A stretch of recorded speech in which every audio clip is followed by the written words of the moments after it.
Chers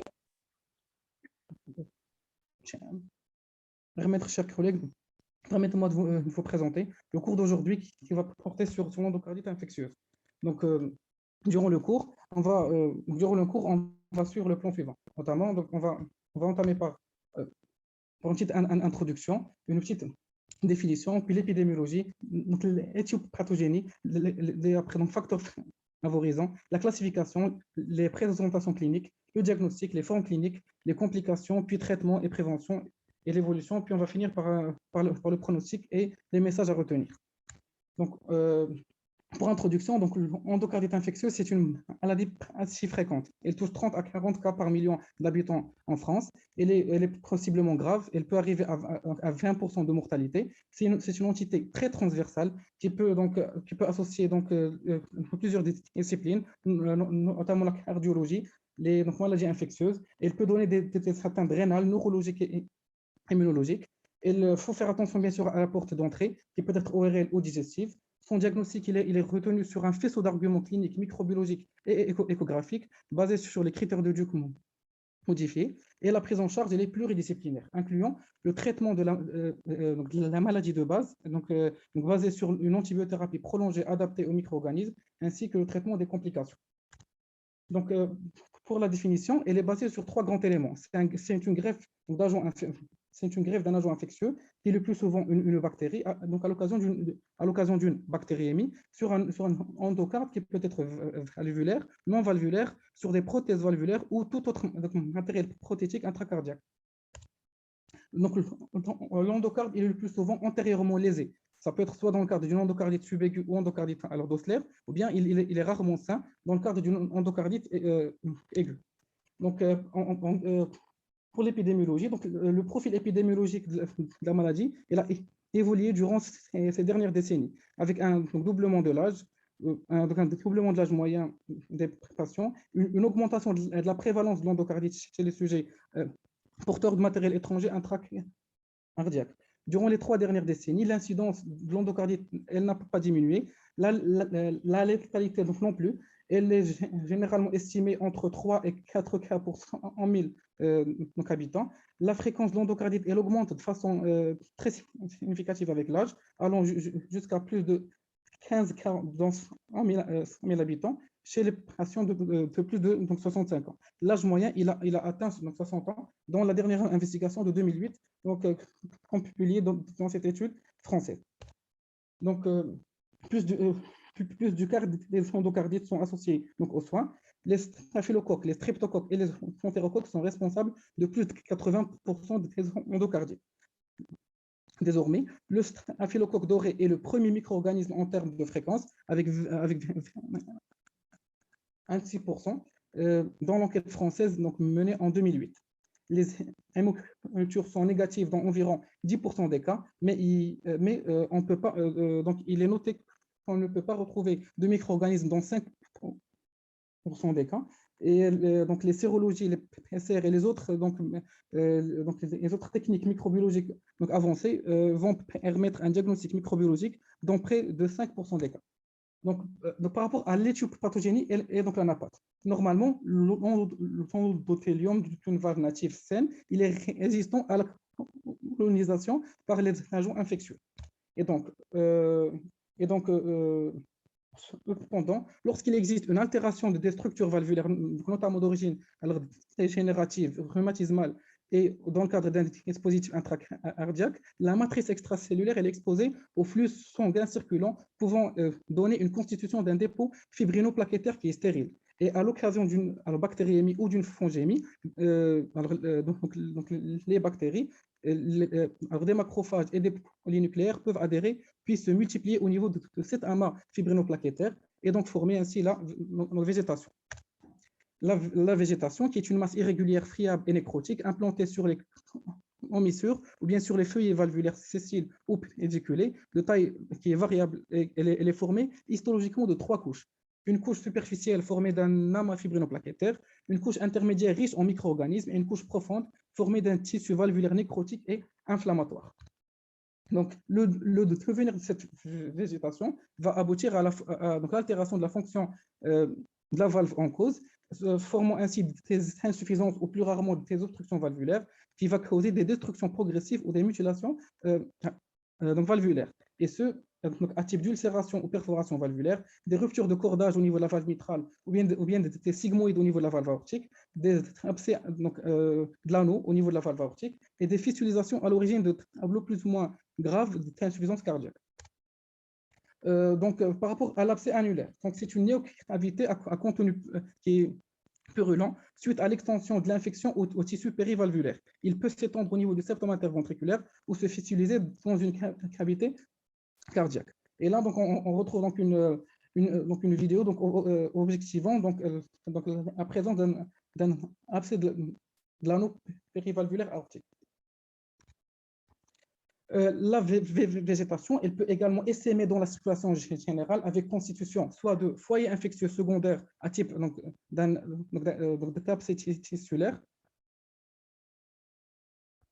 à type d'abcès tissulaire, d'embolie artérielle avec constitution d'un infarctus splénique rénaux et cérébraux, d'antigènes circulants qui vont favoriser la production de complexes immuns circulants, ce qui explique bien sûr les facteurs rhumatoïdes qui sont élevés, pouvant conduire aussi à des phénomènes de vascularite, à type de glomérulonéphrite, de purpura péticiale ou d'érythème de Janeway. Au sein de la paroi des artères, la conjonction de lésions de vascularite et d'embolie septique dans le azorome peut conduire au développement d'anévrisme dit mycotique, qui est caractérisé par une paroi fine à l'origine de l'hémorragie viscérale en cas de rupture.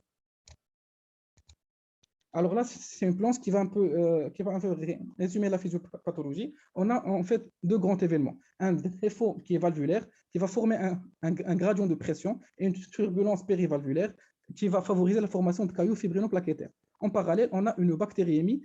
Donc, les deux événements vont aboutir à la formation d'un caillou colonisé par des bactéries et donc former une thrombose locale qui est septique. Cette thrombose va donner des végétations qui va donner une réaction inflammatoire et immunitaire prolongée, une obstruction qui est valvulaire et des emboles septiques. Et en parallèle, des mutilations et des perforations, donc à type de fuite valvulaire et d'insuffisance cardiaque. Donc ensuite, on va un peu parler des facteurs favorisants à type facteurs favorisants. En premier, on a les patients qui sont à risque. En premier, ce sont les patients porteurs de cardiopathie qui est organique sous-jacente, mais connue ou qui est alors connue. Ils sont groupés en deux groupes, un groupe A et un groupe B. Le groupe A, c'est un groupe de cardiopathie à haut risque d'endocardite qui sont formés essentiellement par les patients porteurs de prothèses valvulaires mécaniques ou biologiques, les cardiopathies congénitales cyanogènes non opérées ou bien qui ont bénéficié d'une dérivation chirurgicale, les cardiopathies congénitales opérées avec présence de matériel implanté par voie chirurgicale ou par voie percutanée pendant les 6 mois qui suivent donc, la cure, et les antécédents d'endocardite. Pour le groupe B, ce sont des cardiopathies à risque moins élevé. Ils sont dominés par les valvulopathies à type Diao ou d'IM, puis viennent les rétrécissements aortiques, les prolapsus valvulaires mitrales avec IM et ou épaississement valvulaire, les bicuspidies aortiques, les cardiopathies congénitales non cyanogènes, sauf les CIA, et les cardiomyopathies hypertrophiques obstructives, avec un souffle à l'auscultation. Donc, les autres patients à risque sont les patients immunodéprimés, les patients ayant un comportement à risque de bactériémie, notamment les toxicomanes, les patients ayant un dispositif intracardiaque, notamment un pacemaker ou un défibrillateur. Il est rare qu'une endocardite se développe en dehors de ces contextes. Toujours dans les facteurs favorisants, on a des situations à risque. Donc, la bactériémie transitoire, c'est l'élément déclenchant de l'endocardite. Ainsi, il y a certains gestes qui sont invasifs, peuvent provoquer le passage des bactéries dans le flux sanguin circulant. Et ce, à partir de la sphère dentaire ou la sphère ORL, qui est la localisation la plus fréquente, le tractus digestif, notamment dans le cadre d'une biopsie d'un polype d'origine urinaire, dans le cadre d'une résection prostatique, dans le cadre d'origine respiratoire, durant une biopsie transbronchique, ou bien d'origine au niveau de la peau, après une pose d'une voie veineuse périphérique ou centrale.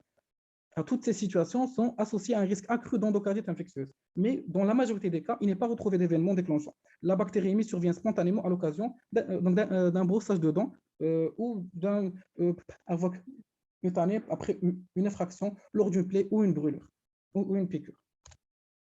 Donc, la classification des endocardites, elle est basée en premier sur la localisation. Et là, on différencie entre endocardite sur une valve native, dans 78% des cas. Elle touche le cœur gauche. Les valves aortiques en premier, plus fréquemment que la valve mitrale. Elle donne plus des IA, plus que les IM, les rétrécissements aortiques, puis les RM. Elle intéresse des cas de toxicomanie intraveineuse ou les patients porteurs de cathéters veineux. Deuxièmement, selon la localisation, toujours, on peut avoir des endocardites sur prothèse valvulaire, dans 17% des cas. Elles sont soit précoces, en cas de survenue dans les 12 mois après l'implantation, ou bien tardives au-delà de 12 mois. Et troisièmement, on peut avoir des endocardites sur un dispositif intracardiaque dans 5% des cas, comme la pose d'un défibrillateur ou d'un pacemaker. Aujourd'hui, dans la classification, elle peut se baser sur le mécanisme d'acquisition. On peut avoir alors une endocardite communautaire, une endocardite d'origine hospitalière, bien une endocardite d'origine toxicomane. La classification, elle se base aussi sur la porte d'entrée. Elle est retrouvée dans 50% des cas. Cette porte d'entrée, elle peut être dentaire, ORL, cutanée, urogénitale, digestive ou iatrogène. Sinon, elle peut se baser aussi sur les agents infectieux. Dans plus de 90% des cas, l'endocardite elle est microbiologiquement documentée. L'identification du germe en cause est faite essentiellement grâce aux hémocultures. Au moins 3 paires prélevées à 30 minutes d'intervalle avec un volume du sang supérieur à 10 ml, sans nécessité d'attendre le pic fébrile, car donc l'endocardite donne des bactéries qui sont continue, les hémocs sont à répéter après 2 à 3 jours du traitement adapté. Donc les prélèvements peuvent se faire aussi sur des prélèvements d'une porte d'entrée, sur une localisation secondaire, suite à une preuve anatomopathologique lors d'une chirurgie du cœur ou lors d'une autopsie. Les streptocoques, staphylocoques et entérocoques sont les germes les plus en cause. D'autres germes peuvent en être aussi responsables. Le premier agent infectieux sont les streptocoques, où on retrouve les streptocoques non groupables, comme les streptocoques alpha-hémolytiques. Ils restent les germes les plus fréquents. Ils sont appelés aussi streptocoques viridens. Ils surviennent à partir de plaques dentaires, de la muqueuse buccale ou au niveau de l'oropharynx. Ce sont des germes virulents et responsables de la forme classique d'une endocardite subaiguë et donc de la maladie d'Osler. Il y a aussi les streptocoques qui sont groupables, où on trouve en premier les streptocoques du groupe D. Ce sont des streptocoques de type bovis ou fécalis. La porte d'entrée est souvent d'origine digestive dans le cadre d'un cancer colorectal de sujet âgé ou dans le cadre d'une cirrhose hépatique. Il est associé à un risque embolique majeur et des localisations secondaires spléniques et articulaires fréquentes. On note aussi les entérocoques qui proviennent de portes d'entrée digestive ou urogénitales. Toujours dans les streptocoques, alors qu'ils sont groupables, on a les streptocoques hémolytiques. Ils représentent 5% des endocardites et appartiennent au groupe A, B, C et G. Ils sont associés à un pronostic qui est sombre. La porte d'entrée peut être cutanée, respiratoire basse ou toxicomane. Il y a un autre petit groupe qui sont les streptocoques déficients. Ils représentent 2 à 4% des endocardites. La porte d'entrée peut être buccale, digestive ou génito-urinaire. Ils appartiennent au groupe du germe responsable d'endocardite à hémoculture négative. Donc, dans cette étude publiée en 2013, on note une augmentation de l'incidence des endocardites à streptocoques du groupe D et des entérocoques avec l'âge. Une autre étude là, qui montre bien sûr que la grande majorité des endocardites sont dues à une infection à streptocoque. Et au sein des streptocoques, le streptocoque du groupe alpha hémolytique vient donc en première position, donc en Europe et en Amérique du Nord. Le deuxième agent infectieux, ce sont les staphylocoques. Ils représentent 20 à 50% des germes en cause d'endocardite. Ils sont de plus mauvais pronostics par rapport aux streptocoques. Ils donnent plus de complications graves, surtout au niveau local, avec une mortalité qui peut atteindre les 50%.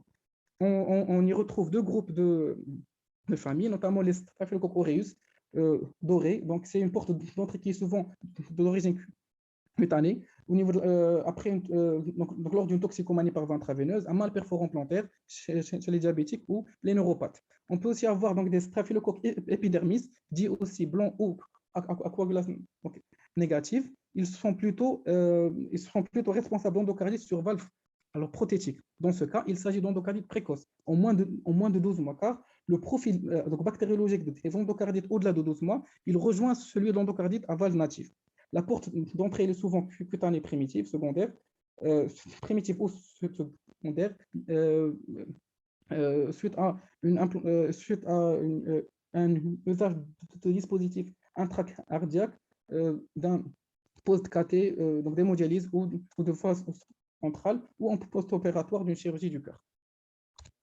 Les autres germes qui sont en cause aussi, le groupe ASEC. Ce sont alors, un groupe de BGN qui sont formés par 5 genres différents, notamment les Haemophilus, Lactinobacillus, le Cardiobacterium, l'Echinella et le Kingella.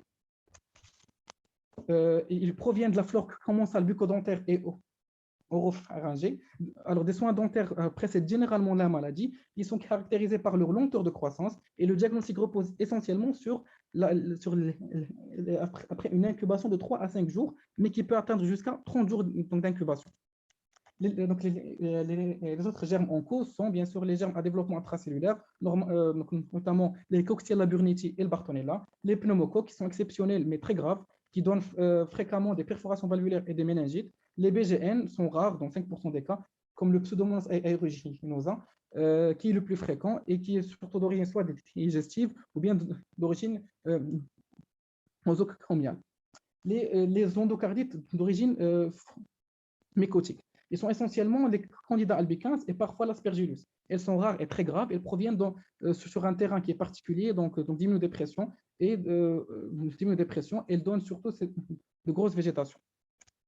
Donc en totalité, les streptocoques oraux, Viridans et Milleri, et le groupe ASEC sont surtout d'origine bucco-dentaire. Les staphylocoques proviennent surtout d'origine cutanée. Les streptocoques des entérocoques et BGN proviennent d'origine urogénitale ou digestive, et les staphylocoques BGN et levure proviennent d'origine antrogène ou dans le cadre d'une toxicomanie dans l'intraveineuse. Alors maintenant, la présentation clinique. Donc l'endocardite, c'est une maladie en multifacettes. En premier, c'est une maladie qui est infectieuse, c'est une maladie qui est cardiaque, une maladie donc, qui est embolique et une maladie donc, immunologique. Donc, le diagnostic de l'endocardite, il repose à la fois sur des arguments cliniques, échographiques et microbiologiques. Donc, pour le diagnostic clinique, donc le diagnostic, parfois, il peut être très variable et le diagnostic peut être aussi difficile. Donc, il est suspecté devant un patient qui est déjà prédisposé, qui présente alors des manifestations cliniques regroupant un syndrome infectieux avec ou sans manifestation cardiaque, embolique ou vascularitique. En premier, on a le diagnostic clinique. Bien sûr, il est basé sur un patient prédisposé et qui présente un syndrome infectieux. Il est dominé par la fièvre qui est le signe le plus constant dans 90% des cas. Il s'y associe souvent une altération d'état général et une splénomégalie. Il s'agit le plus souvent d'une symptomatologie subaiguë, voire même chronique. Parfois, il peut s'agir d'une présentation clinique aiguë qui peut évoluer même vers une endocardite aiguë, voire même un choc septique. Troisièmement, ce sont des manifestations cardiaque. Donc l'apparition d'un souffle du cœur qui est récent ou alors l'aggravation d'un souffle qui est préexistant, c'est un facteur de grande valeur diagnostique. En parallèle avec ça, on peut avoir aussi un tableau d'insuffisance cardiaque droite à type d'œdème membre inférieur et une surcharge de veine jugulaire, ou bien gauche en rapport avec des rats crépitants, ou bien une orthopnée qui peut être soit aiguë ou chronique, ou chronique. Quatrièmement, on a des manifestations emboliques. Dans 20 à 50% des cas, il existe également des signes cliniques en rapport avec la présence d'emboles périphériques. Les accidents vasculaires cérébraux transitoires ou constitués sont fréquents. Ils sont pourvoyeurs d'une grande mortalité. On retrouve également un infarctus splénique, un infarctus rénal, des ischémies des membres et des nécroses distales. Il peut y avoir aussi des signes d'infection à distance, notamment des délocalisations secondaires comme des spondylodycites, voilà, des spondylodytites, des signes d'abcès cérébral. Donc, après, on peut retrouver aussi des signes de vascularite. Donc, les lésions de vascularite sont moins fréquentes. Il peut s'agir soit d'un purpura pétéchial vasculaire au niveau des membres, au niveau des conjonctives et au niveau buccal, avec ou sans thrombopénie, ou bien présence de taches de Roth au niveau du fond d'œil, avec présence d'hémorragie associée à des exsudats blanchâtres au niveau du fond d'œil. On me le montre bien sûr cette image, avec présence bien sûr hémorragie au centre, associée à des exsudats blanchâtres au milieu. Toujours dans le diagnostic clinique, on peut avoir aussi un érythème palmoplantaire de Janeway, qui sont des lésions papulaires, érythémateuses irrégulières. On peut avoir aussi un faux panaridocelaire, qui sont de petits nodules localisés au niveau de la pulpe des doigts, du dos des orteils rouges, douloureux et fugaces, qui évoluent par poussée. On peut avoir aussi un hypocratisme digital souvent tardif, une splénomégalie plus fréquente dans les formes aiguës, une insuffisance rénale en rapport avec une glomérulonéphrite. Donc, les situations cliniques qui sont pourvoyeurs où on doit rechercher bien sûr une endocardie systématiquement. C'est la survenue d'un souffle du cœur, non connu surtout s'il est régurgitant. Les manifestations emboliques sont sans cause, un syndrome infectieux traînant sans point d'appel, une spondylodicite, une association de fièvre avec un accident vasculaire cérébral ischémique ou hémorragique, une insuffisance cardiaque aiguë, une embolie pulmonaire, une cardiopathie à risque, notamment les valvulopathies, les cardiopathies congénitales, les patients porteurs de prothèses et porteurs de simulateurs cardiaques, un bloc auriculoventriculaire en rapport avec un abcès aortique, une immunodépression, soit d'origine néoplasique, hémopathie ou infection VIH, une toxicomanie intraveineuse et des gestes invasifs récents qui sont pourvoyeurs de bactériémie. Donc, après le diagnostic clinique, on retrouve le diagnostic échographique. Toute suspicion d'endocardite doit faire réaliser une ETT systématique. Donc l'écho-cœur est le premier examen d'imagerie à faire d'une façon rapide en cas de suspicion d'endocardite. Elle doit être aussi envisagée en cas de bactériémie à Staphylococcus aureus. L'écho-cœur, elle permet un diagnostic positif de la végétation, qui est une masse friable, donc appendue soit au niveau de l'endocarde valvulaire ou sur un dispositif intracardiaque. Elle permet de montrer la topographie, la taille et la mobilité. Elle permet aussi de rechercher les fuites valvulaires au Doppler. Elle a une sensibilité qui arrive à 70% pour le TT et à plus de 90% pour le TO. Elle permet aussi un bilan lésionnel. Le bilan lésionnel va rechercher soit la présence d'une fuite valvulaire qui a une grande valeur diagnostique, une perforation ou un élabrement valvulaire, c'est une solution de continuité au niveau de la structure valvulaire, la présence d'abcès, la présence d'une fistule, des insertions de la valve mécanique ou bien une thrombose de prothèse. Troisièmement, elle va bien sûr étudier la fonction myocardique et puis elle va permettre un suivi qui n'est pas systématique. Donc le suivi va être basé sur, on doit rechercher bien sûr les signes de guérison avec bien sûr en étudiant donc la taille de la végétation. On doit chercher aussi donc les complications à type donc le plus souvent cardiaque à type donc d'une dilatation de VG, d'une perforation valvulaire, la survenue d'une valvulopathie ou bien l'évolution vers un HTAP. Donc la place de l'ETO. Donc l'ETO, c'est un examen qui est invasif. Il permet d'avoir une image de meilleure qualité et de conforter le diagnostic de l'endocardite. En plus de l'ETO, elle permet une meilleure visualisation de l'appareil sous-valvulaire, surtout le cordage mitral et de certaines complications à type de perforation, de mutilation valvulaire, d'abcès annulaire et de rupture de cordage. Bien sûr, avant de réaliser une ETO, il faut bien sûr éliminer les contre-indications, notamment les antécédents de radiothérapie au niveau médiastinal, la présence de varices œsophagiennes non traitées et bien sûr la présence d'une tumeur œsophagienne. Dans des cas particuliers, si le TT et le TO sont normales et qu'il persiste bien sûr une forte suspicion clinique d'endocardite, il est pourvoyeur de renouveler le bilan donc, à base de TT-ETO dans les 7 jours après le début du traitement. Vu que les abcès et les végétations de petite taille peuvent ne pas apparaître à l'ETT dans les premiers jours. Donc là, dans ce diagramme, c'est un diagramme qui explique le choix entre ETT et l'ETO. En premier, donc pour l'ETT, elle est réalisée d'une façon systématique. Bien sûr, en cas de prothèse valvulaire, en cas d'un doute diagnostique ou même avec une ETT qui est concluante, on doit réaliser une ETO. Si l'ETT est négative, avec une forte suspicion d'endocardite, on va passer vers l'ETO. S'il y a une faible suspicion, donc, on peut arrêter bien sûr l'investigation. Donc l'ETO, elle a répété 7 à 10 jours si elle est négative avec une forte suspicion d'endocardite. Après, on passe au diagnostic microbiologique. Après avoir parlé donc, du diagnostic clinique et échographique, maintenant c'est le diagnostic microbiologique. Donc en cas d'endocardite, la bactériémie elle est constante. Ce qui fait donc, de l'hémoculture un grand facteur diagnostique. Donc, elles sont positives dans plus de 85% des cas. Elles seront positives, bien sûr, si elles sont réalisées selon des conditions particulières. Donc, la pratique de 3 séries d'hémoculture durant les premières 24 heures. Une série, bien sûr, c'est un flacon d'aérobie et un flacon d'anaérobie. En milieu aérobie et anaérobie, en gardant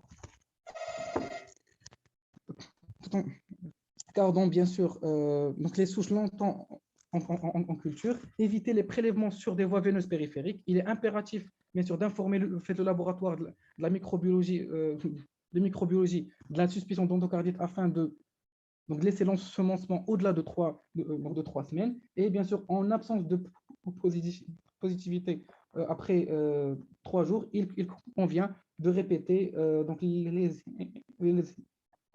hémoculture et de discuter avec le microbiologiste donc l'ensemencement des hémocultures dans des milieux spéciaux, ainsi la réalisation de sérologie et de certains PCR.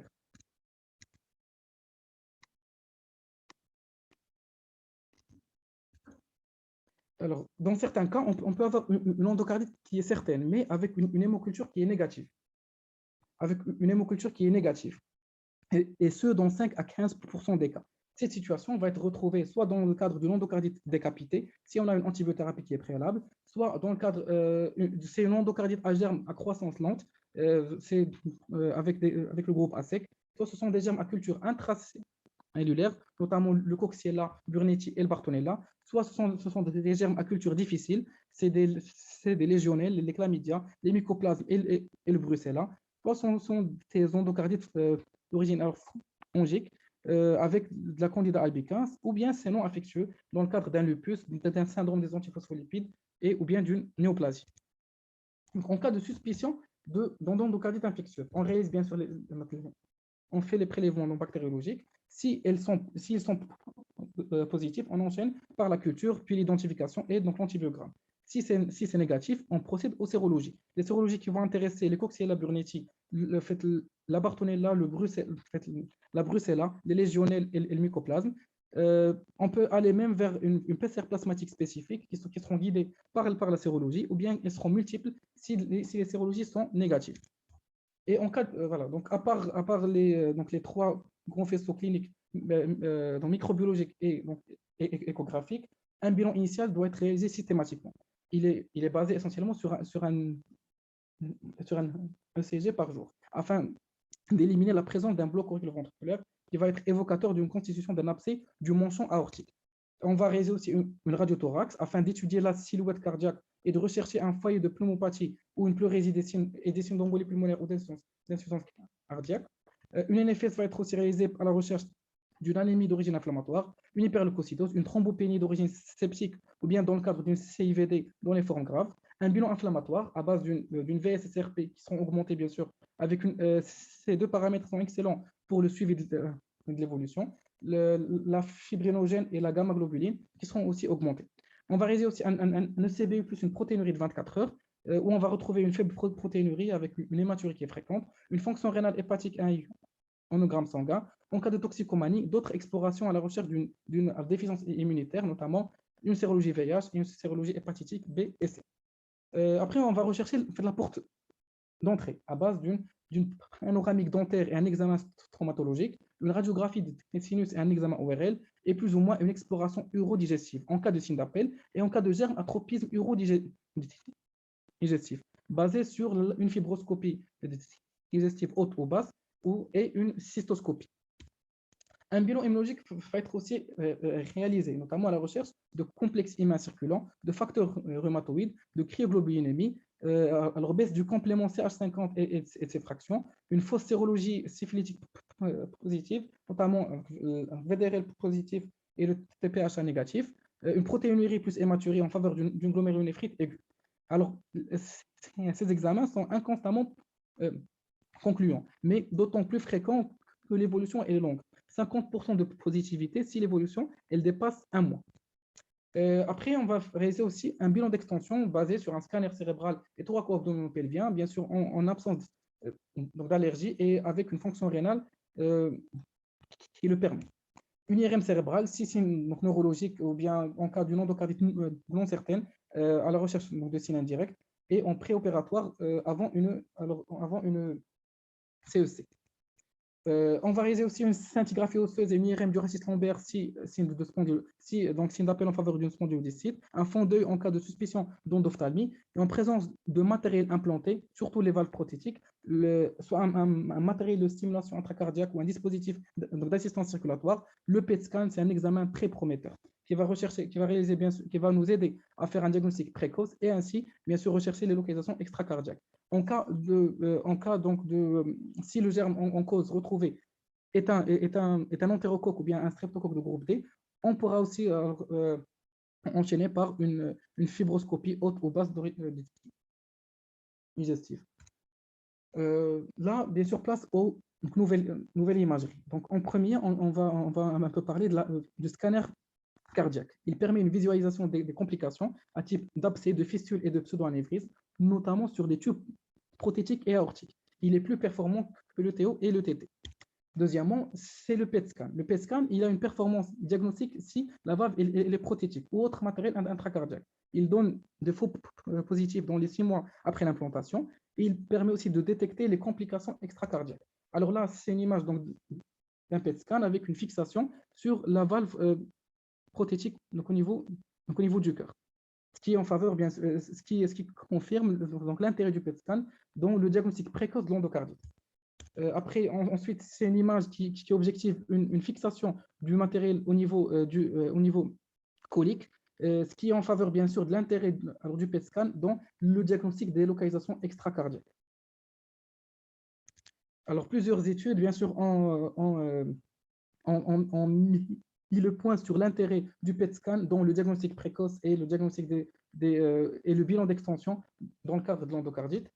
Cette étude qui a été publiée en 2013, qui a bien sûr inclus donc 72 patients, c'était une étude qui est donc prospective, qui a suivi donc 72 patients qui ont bénéficié d'un remplacement valvulaire et chez qui on a suspecté l'endocardite infectieuse. Près de 97% de sensibilité du PET scan, dans le diagnostic de l'endocardite par rapport aux autres critères modifiés de Duke, avec bien sûr un p-value à 0,008. Après, on va parler un peu du PET scan plus avec une séquence CT. C'est ce qu'on appelle donc l'imagerie de fusion. Son intérêt, c'est d'augmenter la performance diagnostic du PET scan. Et bien sûr, alors plusieurs études ont aussi mis le point sur ça et ils ont mis le point sur l'importance de l'imagerie de fusion comme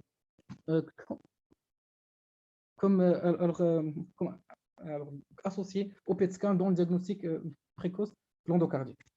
On peut aussi réaliser donc la scintigraphie au leucocyte marqué. Bien sûr, c'est une technique d'imagerie aussi qui a plus de performance plus que le PET scan, bien sûr, et l'imagerie de fusion dans le diagnostic de l'endocardite.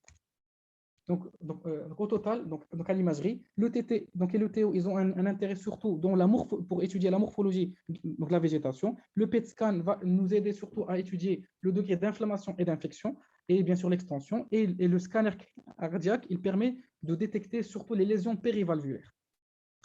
Passons maintenant aux critères euh, modifiés de Duke. Donc, à la lumière de tous ces arguments, notamment cliniques, microbiologiques et échographiques, euh, il y a eu bien sûr en fait, la publication de ces critères modifiés de Duke par donc la Société européenne de cardiologie et la Société américaine de cardiologie, qui a bien sûr qui a divisé des critères en critères majeurs et en critères mineurs. Les critères majeurs, en premier, ce sont les hémocultures euh, positives. Ces hémocultures sont soit, ils vont retrouver bien sûr, ce sont des micro-organismes qui sont spécifiques donc à l'endocardite, isolés sur deux hémocultures. Soit on va retrouver du streptocoque alors viridins, du streptocoque alors bovis, ou bien du staphylocoque donc aureus, ou bien du groupe ASEC, ou bien c'est donc un entérocoque d'origine communautaire dont l'origine primitive n'a pas été retrouvée en extracardiaque. Donc, deuxièmement, on peut trouver des hémocultures à micro-organismes qui sont compatibles avec une infection endocarditique qui ont été isolés sur deux hémocultures différentes. Ces hémocultures sont au moins au nombre de deux, avec plus de 12 heures d'intervalle, soit plus de 4 hémocultures, dont le premier et le dernier prélèvement, il est bien sûr supérieur. Donc, le délai entre le premier et le dernier prélèvement est supérieur à 1 heure. Soit c'est une hémoculture qui a retrouvé un Coxiella burnetii ou bien sûr un taux sérique d'anticorps supérieur à 1 sur 800. Le deuxième critère majeur, c'est la démonstration d'une atteinte cardiaque. Et là, bien sûr, ce sont des arguments échocardiographiques qui vont retrouver, bien sûr, qui vont rechercher la présence d'une masse intracardiaque oscillante sur la valve ou bien sur les structures adjacentes ou sur le trajet d'un flux turbulent ou bien régurgitant ou sur le matériel implanté en absence d'une explication anatomique alternative. Ou bien sûr présence d'un abcès ou bien sûr une déhiscence partielle nouvelle sur une valve prothétique. Donc le critère qui a été ajouté dans la dernière publication, à part ces critères majeurs, on va rechercher aussi la présence de signes en faveur de l'endocardite au scanner cardiaque, au PET scan et à la scintigraphie, donc le leucocyte marqué.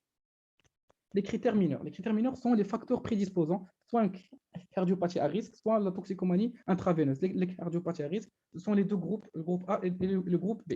Deuxièmement, on a la fièvre supérieure à 38 degrés Celsius. Troisièmement, c'est la présence de phénomènes vasculaires à type d'embolie septique au niveau du gros tronc artériel, donc un infarctus pulmonaire, un anévrisme mycotique, la présence d'hémorragie intracrânienne, une hémorragie conjonctivale et la présence de taches de Janeway. Des phénomènes immunologiques à type de glomérulonéphrite, un faux panaridose oculaire, la présence de taches de Roth et la présence de facteurs rhumatoïdes qui sont élevés. Sinon, sinon c'est des arguments microbiologiques. Voilà, donc basés sur des hémocultures positives hors critères majeurs, des sérologies en faveur d'une infection évolutive à germe intracellulaire susceptible de donner une endocardite. Et puis en fin de compte, la présence d'emboles récents ou anévrisme mycotique par imagerie. Donc, alors pour ces critères modifiés de Duke, ils ont permis de différencier entre trois cas de figure. Soit c'est une endocardite qui est certaine, alors là c'est une évidence histologique et ou microbiologique d'infection lors d'une chirurgie ou bien lors d'une autopsie, ou bien présence de deux critères majeurs, un critère majeur et trois mineurs, ou bien 5 critères mineurs. Ou bien ça peut être aussi une endocardite qui est possible, avec bien sûr un critère majeur et 1 à 2 critères mineurs, 3 ou bien 3 à 4 critères mineurs. Sinon, ça peut être aussi une endocardite qui est excluse. Alors là, c'est bien sûr, s'il n'y a pas d'argument en faveur d'une endocardite lors d'une chirurgie ou bien d'une autopsie chez un patient ayant reçu une antibiothérapie de moins de 4 jours. Sinon, ça peut être en rapport avec un diagnostic alternatif qui a été confirmé, une résolution de la maladie après une antibiothérapie de moins de 4 jours, ou bien ce sont des patients qui ne répondent pas aux critères d'une endocardite alors possible. Alors, pour l'algorithme diagnostic, devant une suspicion clinique d'endocardite, on va bien sûr checker les critères de Duke modifiés. Soit c'est une endocardite qui est certaine ou éliminée, si on a une forte suspicion avec une endocardite qui est douteuse. Devant une valve native, il faut répéter les échos et les hémocultures, faire une imagerie à la recherche d'embole et un scanner cardiaque. Si c'est une prothèse, on va faire le même protocole, mais tout en ajoutant le PET scanner et la scintigraphie au leucocyte. Et donc, à la lumière de ces critères, on va différencier entre une endocardite certaine, possible ou éliminée. Après, donc, passons maintenant aux formes cliniques. Donc, les formes cliniques vont différencier entre deux types d'endocardites selon la localisation. On a les endocardites du cœur gauche. Elles sont plus fréquentes et surviennent préférentiellement sur un cœur qui est préalablement lésé. Donc, la greffe bactérienne est plus fréquente pour la valve aortique par rapport donc, à la valve mitrale et pour les insuffisances par rapport aux sténoses valvulaires. Donc, les insuffisances aortiques viennent en premier, suivies des insuffisances mitrales, les rétrécissements aortiques, puis les rétrécissements mitraux. La cardiomyopathie hypertrophique obstructive, même si elle représente une cause rare, mais elle expose aussi à un risque d'endocardite, surtout s'il y a un souffle mitral associé. Les principales cardiopathies congénitales qui prédisposent au risque d'endocardite sont les CIV, qui sont les plus fréquentes, donc la tétralogie de Fallot, le rétrécissement aortique congénital en rapport avec une bicuspidie, donc la coarctation de l'aorte et le canal artériel persistant. Là, bien sûr, c'est une image d'endocardite infectieuse sous forme d'une végétation qui a appendu sur la valve mitrale, sur la valve mitrale. Et puis là, bien sûr, c'est une endocardite du cœur gauche aussi, mais c'est la présence d'une végétation sur valve aortique, diagnostiquée donc à l'ETO. Alors après, on va parler un peu d'endocardite sur cœur droit. Bien sûr, c'est une valve native. Elle est moins fréquente que l'endocardite gauche. Donc, l'atteinte de la valve tricuspide est plus fréquente que celle de la valve pulmonaire. Elle survient essentiellement chez les toxicomanes et les immunodéprimés et sur certaines cardiopathies congénitales, surtout les rétrécissements pulmonaires. Légèrement en cause sont le Staphylococcus aureus, ce qui est le plus fréquent, le pseudomonas, donc les BGN, les candidats associés à de grosses végétations. Le tableau clinique il est souvent bien toléré et se résume à une fièvre avec des signes pulmonaires. Elle est caractérisée par la prédominance des complications pulmonaires à type d'embolie pulmonaire d'origine infectieuse, alors d'infarctus pulmonaire, de pneumopathie et d'abcès pulmonaire. La survenue d'embolie artérielle paradoxale peut se voir en cas de foramen ovale perméable ou de communication interauriculaire. Son pronostic il est meilleur par rapport à l'endocardite gauche et le recours à la chirurgie il est beaucoup moins fréquent. Une autre forme clinique, c'est l'endocardite sur prothèse valvulaire. Elle est de plus en plus fréquente, jusqu'à 20%, en raison de l'augmentation du nombre de remplacements valvulaires ces dernières années. Et ce qui a été publié aussi sur cette étude en 2007, avec un pourcentage de plus de 20% pour les endocardites sur prothèse valvulaire.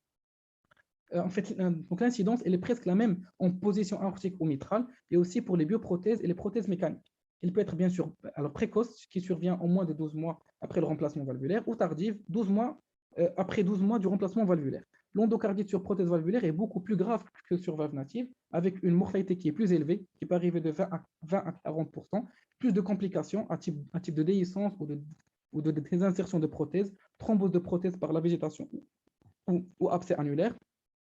Le recours à la chirurgie, donc le recours à la chirurgie dans le cas d'une prothèse valvulaire, il a les mêmes indications que l'endocardite sur valve native, notamment, c'est la désinsertion de prothèses et bien sûr la végétation obstructive ou emboligène. Là, bien sûr, c'est une vidéo en rapport avec une endocardite sur prothèse valvulaire et bien sûr une fuite avec une fuite alors prothétique donc sévère. Après, on va passer aux endocardites sur dispositifs intracardiaques. Son incidence elle est de plus en plus importante, essentiellement chez des sujets âgés ayant plusieurs comorbidités. Il existe deux mécanismes de greffe bactérienne. Soit c'est une infection de la sonde intracardiaque à partir d'une porte d'entrée, ou suite à un défaut d'asepsie lors de la procédure d'implantation du dispositif. Donc, l'agent infectieux en cause est souvent le staphylocoque. La survenue d'une fièvre prolongée et inexpliquée chez un patient ayant un pacemaker ou l'inflammation de la loge du pacemaker doit être considérée comme endocardite jusqu'à preuve du contraire. Et donc, les prélèvements sont basés soit sur les hémocultures, soit le prélèvement du dispositif, soit un prélèvement à partir de la loge donc infectée du pacemaker. Cette forme d'endocardite, elle pose un vrai problème diagnostique. parce qu'il y a une difficulté de diagnostic par le TT et le TO, et d'où l'intérêt du PET scan. Un problème aussi alors, thérapeutique, d'où la nécessité d'une extraction du matériel et une antibiothérapie qui doit être locale et générale, avec un risque de réinfection du nouveau matériel. Là, bien sûr, c'est une image d'endocardite qui est appendue sur le bout de son de pacemaker au niveau de l'oreille droite. Alors maintenant, passons aux complications. Le premier type de complications sont les complications d'origine cardiaque, qui est la première cause de mortalité. Elle donne en premier des insuffisances cardiaques congestives, dont 60 à 70% des patients admis au centre spécialisé. Elle touche surtout les endocardites donc aortiques ou mitro-aortiques, plus que les endocardites mitrales. Elle donne des arythmies supraventriculaires ou ventriculaires. Et on note trois types de modes évolutifs, notamment la stabilisation par un traitement instauré, soit l'évolution vers une forme plus grave et irréductible, soit l'évolution vers un état de choc cardiogénique. La deuxième complication, c'est l'infarctus du myocarde. Il fait suite à la migration thrombose septique dans les artères coronaires ou par un abcès compressif. Il survient surtout avec des endocardites aortiques, suspectés en cas de douleur thoracique angineuse et avec présence de troubles de repolarisation à l'ECG. La troisième complication, c'est les troubles de conduction qui doivent faire suspecter la survenue d'un abcès du septum interventriculaire. En cas bien sûr d'atteinte aortique avec une extension vers les tissus conductif, essentiellement le faisceau de His. Le BAV, alors de premier degré, c'est le trouble conductif le plus fréquent, mais il peut y avoir un risque d'évolution vers un BAV de plus haut degré ou un bloc de branche. Ce risque impose une surveillance bien sûr stricte surveillance électrique qui est stricte au cours de l'évolution de l'endocardite. La survenue d'un trouble conductif majeur lors d'une endocardite pose un problème qui est thérapeutique, avec une nécessité d'implantation d'une sonde de stimulation qui peut constituer elle-même une source d'infection. Les autres complications cardiaques sont les complications locales, à type d'abcès de l'anneau, d'infiltration de la paroi aortique, des abcès myocardiques, qui est la complication la plus grave, qui est responsable à elle seule de 20% de la mortalité dans les endocardites, des troubles de rythme cardiaque qui sont essentiellement des troubles de rythme ventriculaires, qui sont de mauvais pronostics secondaires aux abcès myocardiques. On note aussi les myocardites et les péricardites aigus par mécanisme immunologique, d'où l'intérêt de l'échographie et d'IRM cardiaque pour le diagnostic. Pour le diagnostic. Et on peut avoir aussi des récurrences. Des récurrences qui peuvent être soit des rechutes, alors qui sont des récidives de l'endocardite dans les 6 mois par le même germe en cause d'épisode initial. Elle est expliquée par une antibiothérapie qui a été mal adaptée au germe ou bien une durée qui est insuffisante. On peut aussi avoir des réinfections. C'est une infection par un germe différent ou par le même germe au-delà de 6 mois de l'épisode initial. Donc, le deuxième type de complications, sont les complications neurologiques. Elles sont fréquentes, elles peuvent modifier la prise en charge, d'où l'intérêt de réaliser un scanner et l'IRM cérébral. La première complication, c'est les complications ischémiques dans les 2 tiers des cas. Elles sont bien sûr les plus fréquentes. Elles surviennent généralement précocement suite à une embolie septique avec risque de transformation hémorragique. C'est ce qui est montré sur cette plaque avec une image d'IRM avec des séquences de diffusion, montrant de multiples lésions ischémiques asymptomatiques chez une patiente ayant une endocardie sur valve prothétique. Là, bien sûr, c'est une étude qui a bien sûr montré que, d'autant plus que la durée d'antibiothérapie est augmentée, donc ceci va diminuer l'incidence des AVC lors des endocardites infectieuses. La deuxième complication, c'est les complications hémorragiques qui surviennent dans le tiers des cas, où on retrouve en premier les anévrismes mycotiques. Leur mécanisme il est plurifactoriel, c'est par le dépôt complexe humain sur la paroi artérielle, surtout si c'est une infection à streptocoque, ou bien c'est une atteinte directe de la paroi, si c'est une infection à staphylocoque. Il siège surtout au niveau des vaisseaux intracrâniens et des artères et des viscères. Leur diagnostic se fait par le scanner injecté et l'IRM, voire même une artériographie si nécessaire. Il expose un risque hémorragique majeur, vu le risque de rupture et donc de survenue d'AVC hémorragique, ce qui contre-indique l'anticoagulation thérapeutique en leur présence. Par contre, l'anticoagulation préventive, elle est autorisée. Ils peuvent donc nécessiter